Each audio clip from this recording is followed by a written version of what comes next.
Welcome to episode 2 of Rise of a Nation, South America. This episode is on Venezuela. Welcome to the deep dive.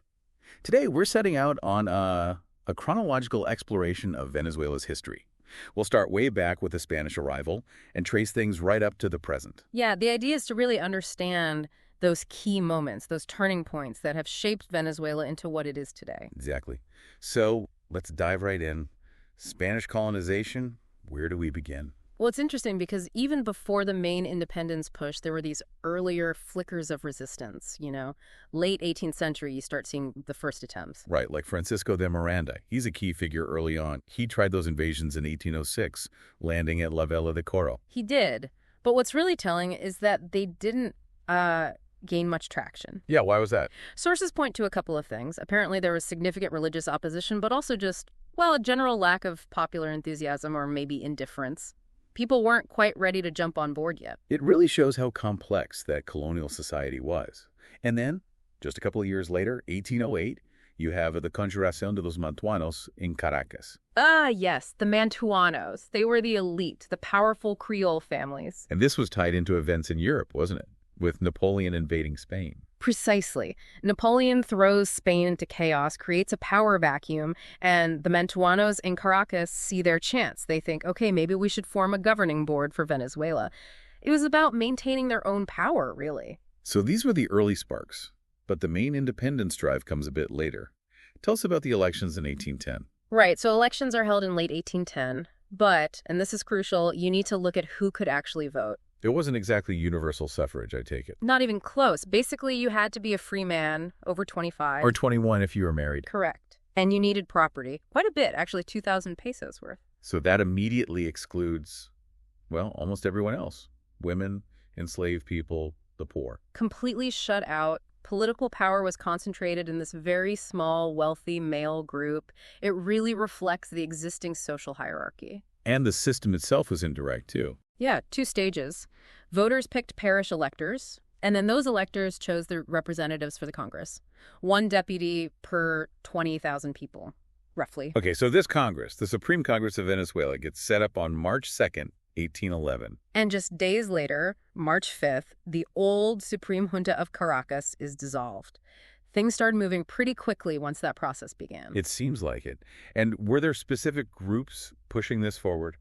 Definitely. The Patriotic Society Sociedad de Agricultura y Economía became absolutely central. Funny name for a revolutionary group, focusing on agriculture and economy initially. Well, that's how it started. But it evolved. It became the main driver for independence. They weren't just talking crops anymore. Right, they were discussing economics, politics, military stuff. The whole spectrum. They had a large membership and, crucially, their own newspaper, the Patriota Revolucionario. That was key for spreading ideas. People like Jose Felix Ribas, Vicente Salinas, they were right in the thick of it. Okay, but the path wasn't smooth. The First Republic collapsed. What happens then? Well, Bolivar steps up with his Cartagena Manifesto. This is December 1812. It's a fascinating read because he's trying to dissect why it failed. What kind of reasons did he point to? All sorts. Political missteps, economic problems, social divisions. He even mentions natural factors. Yeah. A really thorough analysis of the situation. And he wasn't just writing, was he? He was also fighting. Oh, absolutely. He goes on the offensive in New Granada, modern-day Colombia, captures Ocaña, wins the Battle of Cúcuta. The military campaign is really gaining momentum. And other figures emerged too. Yes. You have commanders like Colonel Manuel Villapol, Colonel Florencio Palacios, Lieutenant Colonel Vicente Campo Elias. These guys were crucial in the field. And Santiago Marinho in the east. Right, leading the Oriente campaign. That was another vital front in the war. And you can't talk about this period without mentioning Luisa Cáceres de Arizmendi. Her story is incredible. The resilience. Unbelievable. Captured by the Spanish, put under immense pressure to renounce her husband's cause. But she refused. That quote, "Let my husband fulfill his duty, and I will know how to fulfill mine." Just wow. Exactly. Imprisonment, exile, and terrible conditions. She never broke. A real symbol of that commitment to independence. So the fight continues. Bolivar launches expeditions from Haiti. Yes, the expeditions of Las Cayos in 1816. After setbacks, he's regrouping, getting support, coming back to fight. It shows incredible persistence. And then comes the Armistice of Santa Ana in 1820. Why was that significant? It was a pause in the fighting, yes, but it did more than that. It temporarily stopped the really brutal war-to-the-death policy. Which had been incredibly bloody on both sides. Extremely, and the armistice agreement actually included clauses about treating prisoners more humanely. Some historians see it as an early step towards modern laws of war, a precursor to human rights concepts in warfare. A brief moment of trying to regulate the conflict, but ultimately independence had to be won militarily. And the decisive blow comes at sea. The Battle of Lake Maracaibo. Admiral Padilla leads the Patriot Navy to a huge victory. That was the clincher. Pretty much. It forces the remaining Spanish forces to surrender in August 1823. The last Spanish officer leaves shortly after. Independence is finally secured. After such a long struggle. And they had already set up a framework, right? The Federal Constitution of 1811. Yes, that laid out the initial structure, listed the provinces involved: Caracas, Barinas, Cumaná, Barcelona, Mérida, Trujillo, Margarita. But raises that big question. Was it just political change or a real social revolution? That's the million-dollar question, isn't it? Politically, yes, they were independent from Spain. But socially, the old landowning elite, the Mantuanos and their successors, they largely stayed in power. The deep inequalities based on race and wealth, those didn't just vanish. So independence, but maybe not transformation for everyone immediately. Exactly. It's a debate historians still grapple with. The structures of power were slow to change. Okay, so Venezuela's independent. What's the next chapter? Gran Colombia. Right. The big dream of Bolivar uniting Venezuela, New Granada, and later Ecuador into one massive republic ran from about 1819 to 1831. But it didn't last. What were the problems? Quite a few, actually. Ecuador, for instance, felt marginalized. They joined later, felt underrepresented in the government, in the army. Local jobs going to Venezuelans or New Granadans. Often, yeah. So you had these regional tensions bubbling up, and within Venezuela itself, there was a strong pull towards federalism, towards more regional autonomy. Liberals teaming up with Paez.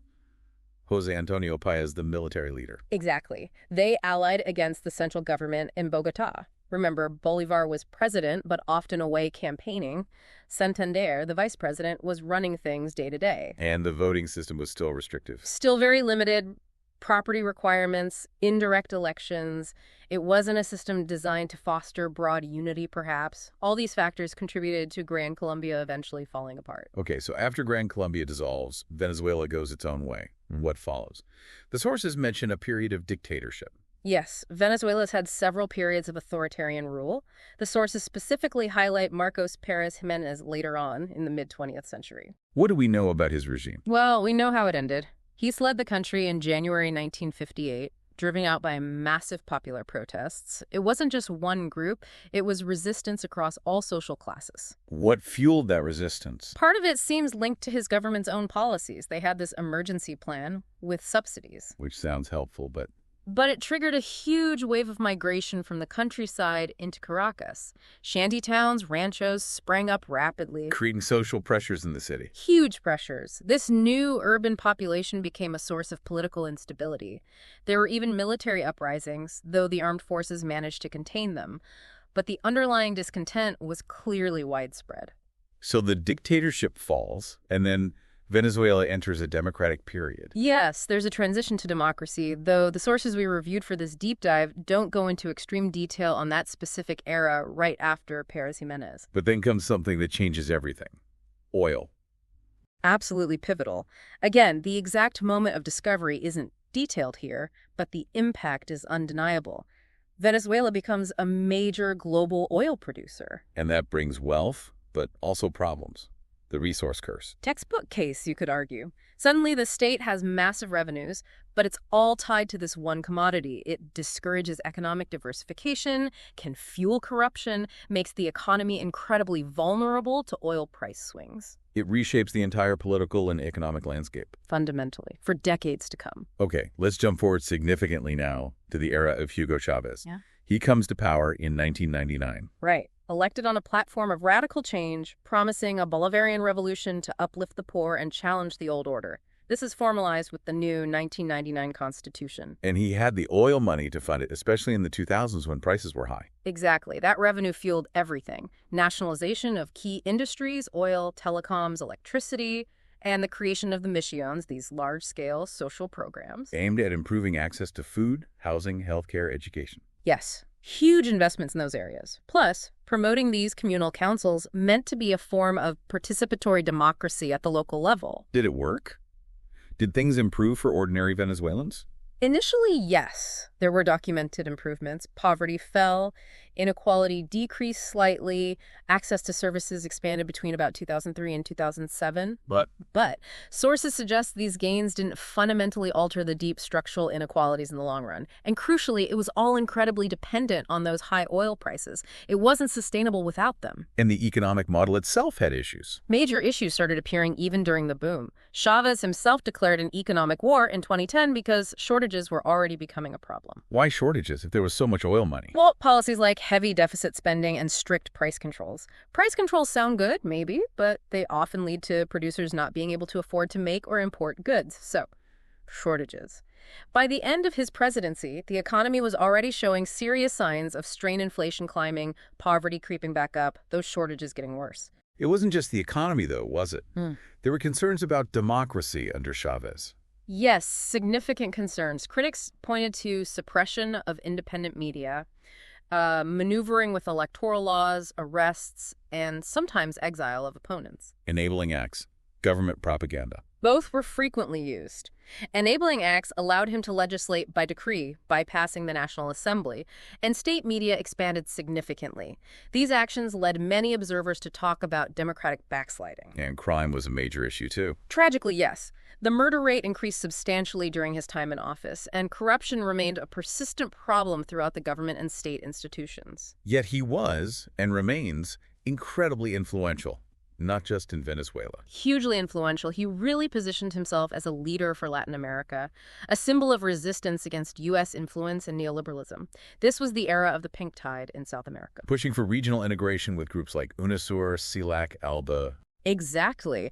And building alliances with other left-leaning governments, Cuba, Bolivia, Ecuador, Nicaragua.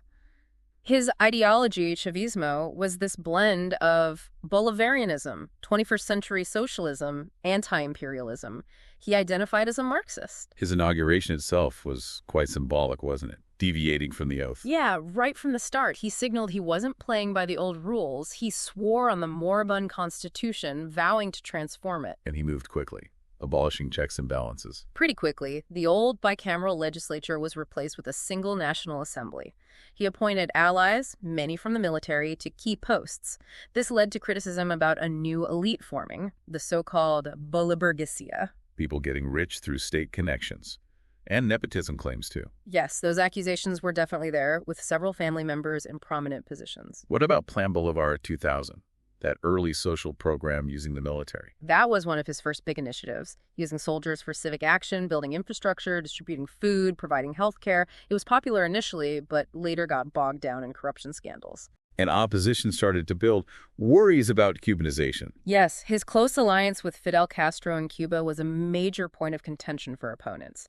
The consolidation of power, the creation of loyalist community groups, it all fueled opposition. Leading to the Coordinadora Democrática in 2001. Right. A broad coalition, political parties, business groups, media, unions, all united against Chavez. Things really came to a head in 2002. The coup attempt. A very turbulent period. Massive strikes, the short-lived coup where Chavez was briefly removed.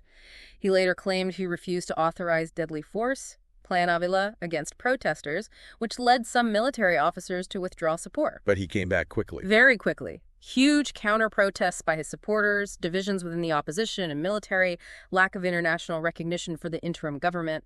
He was back in power within days. Then came the recall referendum, which he survived. He then formed his own party, the PSUV. The United Socialist Party of Venezuela in 2007. Became the dominant political force, though there were concerns, even from the ILO, about pressure being put on state workers and others to join. And the RCTV case. The TV station that lost its license. That was huge. RCTV was a major opposition-aligned broadcaster. Its license wasn't renewed in 2007. The government cited legal reasons, but critics saw it as a major blow to press freedom. There were massive protests. Throughout all this, he maintained his anti-capitalist rhetoric. Consistently advocating for democratic socialism, railing against neoliberalism. But the economic policies, the price controls, the state takeovers? They created serious distortions. As we said, shortages became chronic. Chavez blames speculators and hoarders, but economists point to the price controls making it unprofitable to produce or import many goods. He set up state-run supermarkets, Merkel. Yes, offering subsidized food, that was very popular, a lifeline for many. But even Merkel often faced shortages. And private supermarkets were expropriated too. Some saw Merkel partly as a political branding exercise. And currency controls. Established in 2003 to stop capital flight. But it created a massive black market for dollars, made it incredibly hard for businesses needing imports to operate legally, and arguably fueled corruption around access to the official exchange rate. You mentioned crime earlier. It got worse. Significantly worse. Homicides, kidnappings became major problems during his presidency. What about elections themselves? Were they fair? Well, Venezuela automated its voting system with touchscreen machines that provided a paper receipt. Technically, this made actual ballot box stuffing very difficult. The controversies were more around the campaign conditions, use of state resources, media access, and disqualification of opposition candidates. There were also those controversial links to the FARC in Colombia. Yes, persistent allegations and some documented evidence suggesting financial support, political ties, even discussions about facilitating drug trafficking, though Chavez always denied direct involvement. And the human rights situation. Criticized by major international groups like Human Rights Watch, Amnesty, the OAS. Concerns about extrajudicial killings by security forces, persecution of critics, erosion of judicial independence, declining civil liberties. Freedom House downgraded Venezuela's status. Press freedom clearly declined. Drastically, according to rankings like Reporters Without Borders. State control over media increased. Dissenting voices faced pressure. RCTV was closed. Telesur was launched as a state-backed regional network. Though Chavez himself was pretty active on Twitter, ironically. He used it extensively for communication and propaganda. And his foreign policy was quite confrontational, especially towards the U.S. Very much so. Aligned with anti-Western states like Cuba, Iran, Belarus, relations with the U.S. deteriorated significantly. Lots of fiery rhetoric. Okay. Chavez died in 2013, and Nicolas Maduro, his chosen successor, took over. How did things shift under Maduro? Well, Maduro largely continued Chavez's policies, but without Chavez's charisma, and crucially, without the high oil prices. The economic crisis that was brewing under Chavez exploded under Maduro. Hyperinflation, deeper shortages, mass immigration. All of that intensified dramatically. Foreign policy-wise, he maintained the anti-U.S. stance, broke ties with Israel, recognized Palestine, Abkhazia, South Ossetia. He also ended unofficial ties with Taiwan. Relations with Colombia have fluctuated wildly. There was that incident where he was detained briefly in New York back in 2006. Yeah, while traveling with Chavez. A minor diplomatic incident at the time, but interesting in retrospect. A much bigger international issue now is the ICC investigation. Yes, the International Criminal Court. After preliminary examinations, the prosecutor opened a formal investigation in November 2021 into alleged crimes against humanity committed in Venezuela since 2014. Things like excessive force against protesters, arbitrary detention, torture. That's a major development. And there have been other scandals involving officials. Definitely. The arrest of his nephews in the U.S. for drug trafficking using diplomatic passports, allegedly, that was a huge story. Maduro blamed the U.S. for kidnapping them. And U.S. sanctions targeting officials like Tariq El-Aissami. Right, sanctioned for alleged drug trafficking and ties to terrorist groups. There have also been credible accusations of the government stealing or mismanaging humanitarian aid. While the population suffered, there were images of officials living lavishly. Yes, photos and videos emerged, showing Maduro and others enjoying luxurious meals, which caused widespread outrage given the hunger crisis in the country. Several international awards given to Maduro were later revoked due to the human rights situation. Elections under Maduro have been highly controversial. Extremely. The 2017 Constituent Assembly election, which bypassed the opposition-controlled National Assembly, and the 2018 presidential election were widely condemned internationally as fraudulent.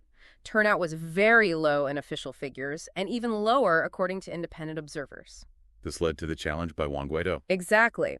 As head of the National Assembly, Guaidó declared Maduro illegitimate based on the 2018 election and invoked the Constitution to become interim president in early 2019. Dozens of countries recognized him, creating a period of dual power claims. Though Maduro has remained in physical control of the state. Yes. Some analysts describe his regime less as a conventional dictatorship and more as something reliant on controlling resource flows, oil, gold, illicit economies, and managing complex, often competing power factions within the state, including the military. And the human rights situation remains dire. Reports continue of serious abuses, extrajudicial killings attributed to security forces like the FAES, often called death squads by critics, repression of dissent, lack of judicial independence.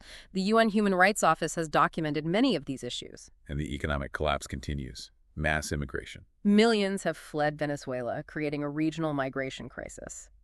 Hyperinflation, while maybe slightly moderated from its absolute peak, remains incredibly high. Basic services are unreliable. More recently, there was the alleged CIA plot, arresting foreigners. Yes, in September 2024, his government claimed to have foiled a CIA plot and arrested several foreigners.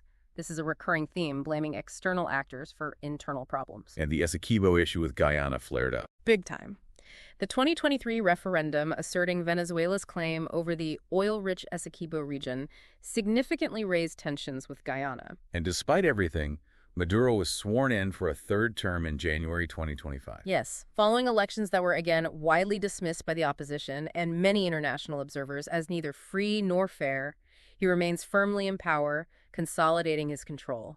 So wrapping up this deep dive, it's clear Venezuela's history is incredibly complex, marked by these cycles of hope, crisis, transformation. Absolutely. From the fight for independence through the impact of oil, the rise and fall of different political models, the legacy of each era really weighs on the present. The influence of colonialism, the allure and curse of oil wealth, the experiments with socialism, the struggles with democracy and authoritarianism, it's all intertwined. Definitely. And the human cost, especially in recent years, has been immense. It leaves us with a big question, really. Thinking about this whole trajectory we've discussed, what does the future hold for Venezuela and its people? Where does it go from here? That's the crucial question, isn't it? And there are no easy answers. It really invites you, the listener, to think more deeply about the challenges and potential paths forward for this complex nation. Thank you for watching Episode 2 of Rise of a Nation, South America. If you enjoyed this podcast, please like and subscribe for more. Write in the comments what country's rise you would like me to cover next.